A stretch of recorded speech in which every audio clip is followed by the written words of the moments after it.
என் பேர் சுந்தரி. நான் அன்னை உள்ளத்தில் இருக்கேன். எங்கள் இல்லத்தில் வந்து நிறைய நிறுவனங்கள் வந்து எங்களுக்கு வந்து நல்லா ஹெல்ப் பண்ணுறாங்க. அதனால் நாங்கள் சந்தோஷமாக இருக்கிறோம். சாய்பாபாவுக்கு நமஸ்காரம். நாங்கள் ரொம்ப துயரத்துலேருந்து நான் வந்தேன். நான் எக்ஸ்போர்ட்டில் வேலை செய்தேன். என் கணவர் ரொம்ப கொடுமைப்படுத்தினார். அந்த கொடுமையை தாங்க முடியாத நான் வேதனைங்க பட்டேன். வீட்டு வேலையும் செய்தேன், சமைச்சேன், எல்லாம் செய்தும் வீட்டில் நிம்மதி கிடையாது. அதிலிருந்து விடுதலை கிடச்சது. இங்கே வந்த பிறகு தான் எங்களுக்கு நிம்மதி கிடச்சிது. சாய்பாபா எங்களுக்கு அருளால் நிம்மதியாக இருக்கோம். இங்கே எந்த பசி தொல்லை இல்லாமல் உங்களை மாதிரி வரவங்கள்லாம் நீங்கள் தான் 4 பேர் சேர்ந்து எங்களுக்கு செய்யறது சந்தோஷம். ரொம்ப நன்றி. ஆதரவற்ற முதியோர்களுக்கு இந்த மழைக்கால குளிர்காலத்தில் போர்வையை அடக்கமாக போத்திக்கிட்டு தூங்கிறதுக்கு கொடுத்துருக்காங்க. அதுக்கு வந்து பகவான் பாபாவினுடைய அருட்கொடை தான் காரணம்.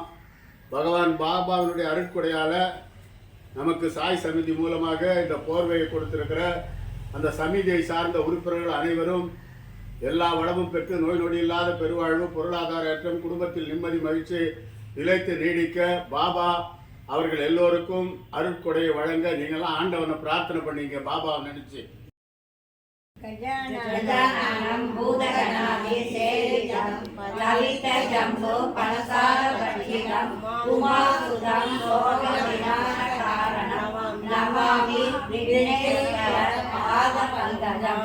ஆறிலே கடந்தோள் வாழ்க, ஆறுமுகம் வாழ்க, வெற்றி பூரிசை தனிமேல் வாழ்க, கூகுளம் வாழ்க, செவ்வே வேதியம் அன்னை வாழ்க, யானை கண் அனகு வாழ்க, மாசிலா பள்ளி வாழ்க, வாழ்க சீரடியாரெல்லாம் மூவேறு முகமலர் போற்றி, முகமணி கருணை போற்றி, யாவரும் துதிக்க நன்மை ஈராறு தோல் போற்றி, காஞ்சிமா மகிழ்க்கும் செவ்வேன் மலரணி போற்றி, சண்முகா உன் திருக்கைவே போற்றி போற்றி, அகத்திலா